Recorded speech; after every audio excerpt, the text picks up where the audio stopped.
बहुत स्वागत है जी आप सभी स्टूडेंट्स का। एक बेहद ख़ास प्रोग्राम करेंगे। जसमीत जी हमारे साथ हैं, लैंडमार्क इमिग्रेशन के चीफ हैं। आज जसमीत जी से रिव्यू करेंगे कनाडा के पहले 10 दिन नवंबर मंथ के। नवंबर महीने के दौरान कई तरह के सवाल खड़े हुए हैं इंटरव्यूज़ को लेके, डॉक्यूमेंट्स की वेरिफिकेशन को लेके, लेकिन कनाडा का रिजल्ट्स का ट्रेंड क्या है। जसमीत जी हमारे साथ हैं। जसमीत जी आपका स्वागत है। Hello everyone. जसमीत जी पिछले 10 दिन का मैं चाहता हूं कि कंप्लीट रिव्यू आप करिए। 1 नवंबर से 10 नवंबर तक कनाडा की सिचुएशन क्या रही। कई तरह की कंट्रोवर्सीज हैं इंटरव्यू को लेके, डॉक्यूमेंट्स वेरिफिकेशन को लेके, लेकिन ट्रेंड ऑफ रिजल्ट्स क्या है। कितना रिजल्ट लैंडमार्क का पिछले 10 दिनों में आए, कितने वीज़े, पासपोर्ट, और मई इनटेक के लिए नवंबर में किस तरह की फाउंडेशन है। अगर ट्रेंड की बात करें तो मैं वही कहूँगा कि जो इस टाइम पे वीज़ा सक्सेस रेट है, अगर हम परसेंटेज में उसे असेस करते हैं, so that is between 65 to 70%। 100 में से 65-70 एप्लीकेशन अप्रूव होती हैं और 30 से 35 रिफ्यूज़ल आती हैं। अगर जो रिफ्यूज़ल भी आती हैं वो रिफ्यूज़ल्स अगर हम रीफाइलिंग करते हैं तो उसमें से फिर 60 to 70% बच्चों को वीज़ा मिल जाते हैं। लेटली आप लोगों ने देखा होगा कि हमारे पास ऐसी प्रोफाइल्स के वीज़ाज़ भी अप्रूव होके आए जो प्रोफाइल्स बहुत टफ थी, बट उनको फर्स्ट टाइम चाहे refusal I, but landmark immigration ने उनको सही तरीके गाइड किया और उनको वीज़ा आया।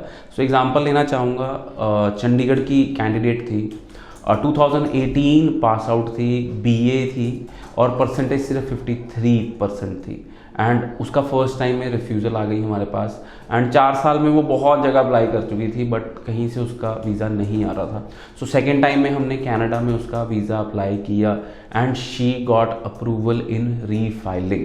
53% बीए 2018 पास आउट वाले बच्चे को भी वीज़ा मिला। सेम सिमिलर स्टोरी है, 2012 पास आउट था बच्चा, 10 साल का एक्सपीरियंस था, कहीं और से रिफ्यूज़ल थी उसकी, बट उसने पीजी डिप्लोमा में अप्लाई किया था, तो उसका जब हमने रीफाइलिंग किया एमबीए में तो उसका वीज़ा अप्रूव होके आ गया। मैं ये कहना चाहता हूँ स्टूडेंट्स की इस टाइम पे अगर रिफ्यूज़ल आती है, डोंट गेट डिप्रेस, पहली तो ये बात है। सेकेंड टाइम अच्छा रिजल्ट्स क्या कहते हैं आ रहे हैं, बहुत स्पीड से आ रहे हैं, एंड प्रोसेसिंग टाइम भी कहीं ना कहीं बहुत, मेरे को लगता है 60 डेज़ के अंदर अंदर आता नज़र आ रहा है काफ़ी एप्लीकेशंस पे। क्योंकि इसके ऊपर बच्चों का ये सवाल रहता है कि सर क्या कहते हैं मेरा प्रोसेसिंग टाइम जो है, मेरे को तो 70 दिन हो गए। 80% ऑफ द फाइल्स जल्दी प्रोसेस हो रही हैं, 10-20% ऑफ द फाइल्स को टाइम भी लग रहा है।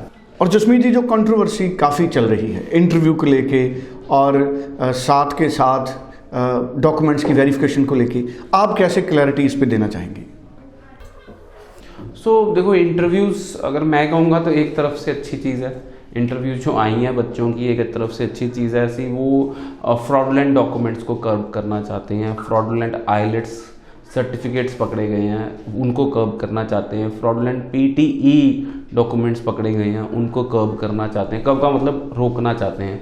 +2 के जो सर्टिफिकेट्स हैं वो फ्रॉडुलेंट पकड़े गए हैं, उस चीज़ को लेके भी बड़ा सेंसिटिव इशू है। आपको पता ही है कि पंजाब में काफ़ी सारे जो कंसल्टेंट्स भी कहूँगा, एजेंट्स भी कहूँगा, they tend to use these kind of documents, and उस वजह से इंटरव्यूज़ आ रही हैं, और जो बच्चों के फ्रॉडुलेंट डॉक्यूमेंट्स होंगे उनको बहुत दिक्कत का सामना कर पड़ता है। तो मैं कहूँगा कि एक जेन्युइन बच्चे जो कई बार रिफ्यूज़ हो जाते हैं किसी कारणों से, उन बच्चों को एक सही चांस मिलेगा कनाडा पढ़ने का। इंटरव्यू करने का यही पर्पज़ है कि जो फ्रॉडुलेंट डॉक्यूमेंट्स, आपने देखा होगा पिछले 2 साल में सबसे इम्पॉर्टेंट चीज़ अगर एम्बेसी ने कही है तो वो फ्रॉडुलेंट डॉक्यूमेंट्स को लेके ही कही है कि फ्रॉडुलेंट डॉक्यूमेंट्स को लेके बहुत ज़्यादा स्ट्रिक्ट हैं वो। कोई भी फ्रॉडुलेंट डॉक्यूमेंट आप मत यूज़ करें और सही डॉक्यूमेंट्स लगाएं ताकि अगर आप वीज़ा लेना चाहते हैं।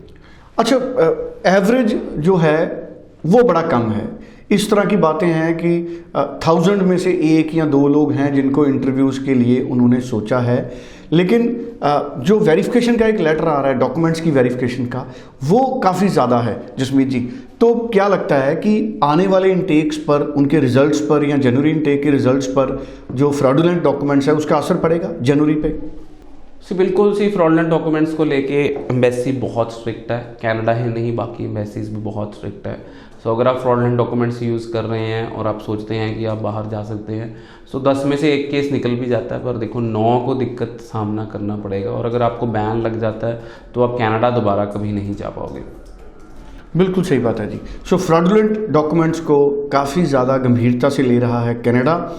आप ख्याल रखिए, अगर आपने रीअप्लाई करना है रिफ्यूज़ल के बाद या मई इनटेक में अप्लाई करना है तो बिल्कुल भी अपने डॉक्यूमेंट, फेक एक्सपीरियंस बिल्कुल भी ना लगाएं और ख़ास तौर पे ख्याल रखें, क्योंकि इस पे बैन भी आ सकता है और वेरिफिकेशन भी हो सकती है, और ये प्रोसेस हो रहे हैं कनाडा में। So thank you so much Jasmeet ji. 9041390412 इस नंबर पे आप बात कीजिए, जसमीत जी से पर्सनली मिलिए, मोहाली ऑफिस में मिलिए, और कोई भी कन्फ्यूज़न है तो जसमीत जी के साथ ईमेल पे संपर्क कीजिए info@landmarkimmigration.com। Thank you so much Jasmeet ji. Thank you so much.